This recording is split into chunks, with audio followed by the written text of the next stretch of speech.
Let me tell you a story of the Dream Weavers, guardians of humanity with the power to turn imagination into reality. We are the only thing standing between darkness and hope.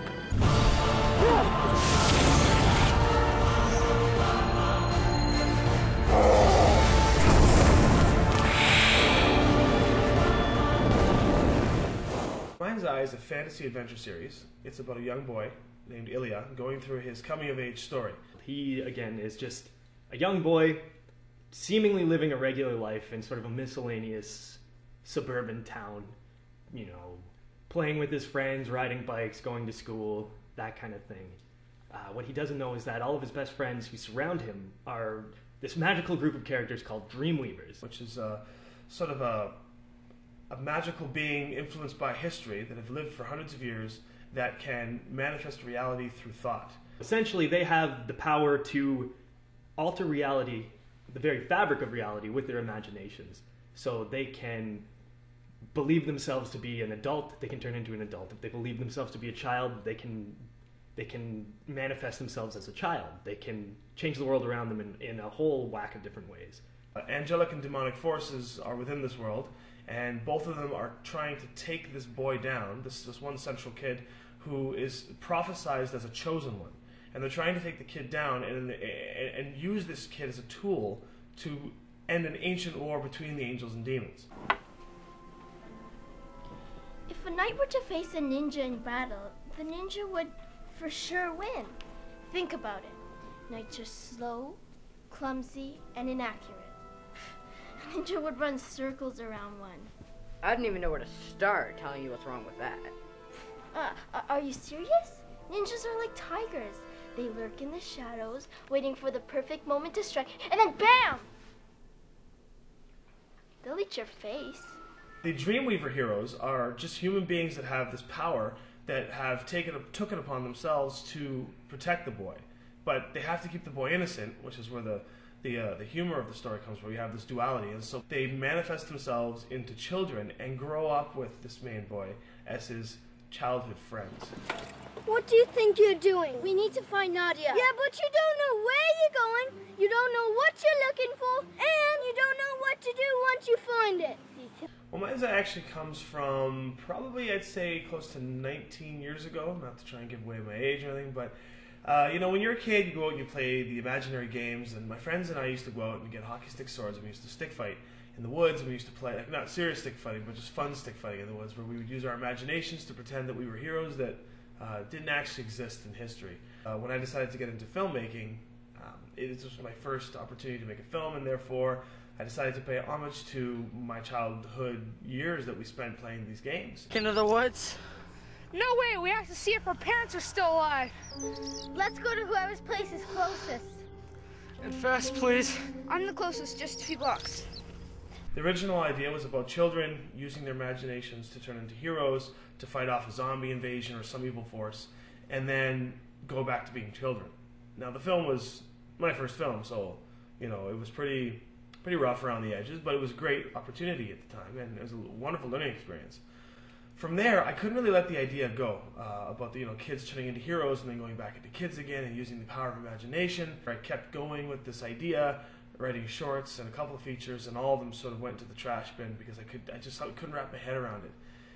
And then one day there was an epiphany that, well, maybe it's not the kids turning into heroes, but maybe it's heroes originally that turn into kids. And I really didn't have anything to go with besides that, but I knew that it felt right. I got involved with the series during its second time around, I guess, on film. Did you really think you could hide forever, Dreamweaver?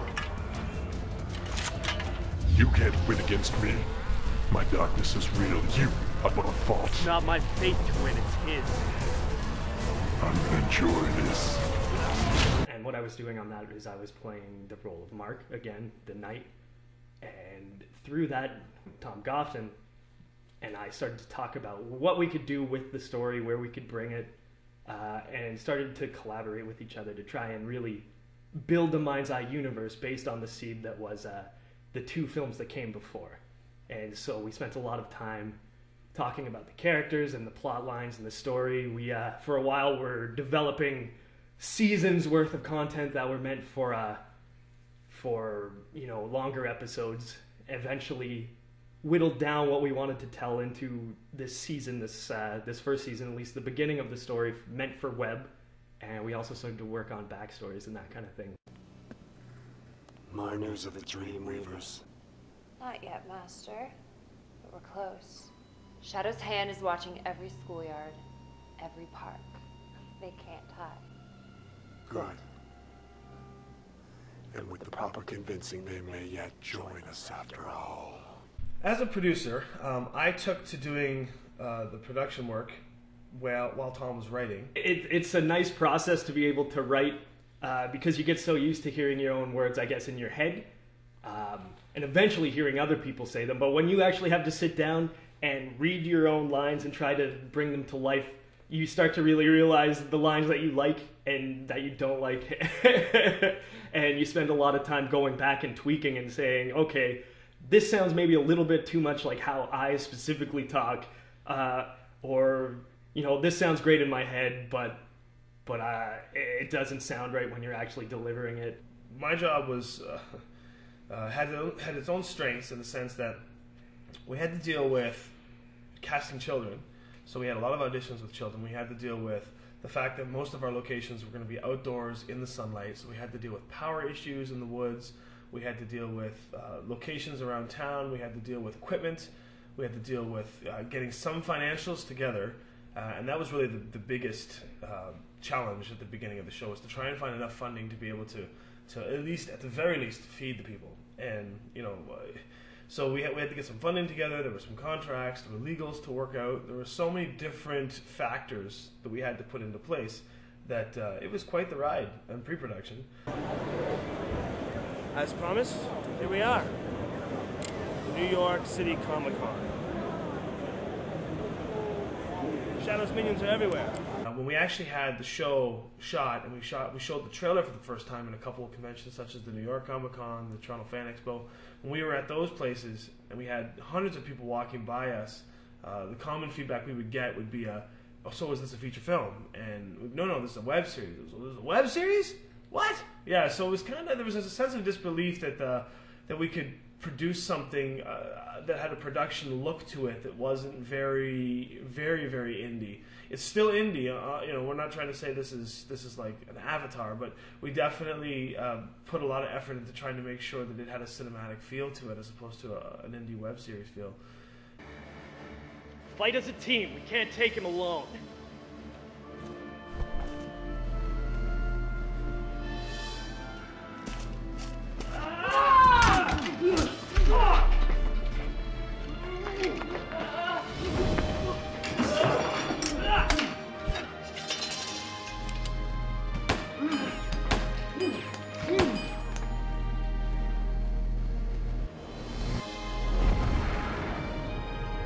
What you can look forward to beyond the show is that we've developed an expanded universe. Basically, what it is it's a way for us to deepen the fan base's knowledge of these characters that we're creating in the Mind's Eye universe. We're in the very primary stages of developing an iTouch game, a small application people can play. It's a 2D scroller or something of that sort. So we have the short stories which focus a lot on the backstories of each of our Dreamweaver characters. The comic books focus a little bit more on some of the past conflicts of both the Dreamweavers, the Shadow's Hand, and the Templars, and we focus a lot on characters like Maya, who don't have a lot of their history explored through the series, but it's a rich history nonetheless, and we want people to really be able to get answers to questions that they might have. We've got a role-playing game, so that the fantasy lovers can really engage in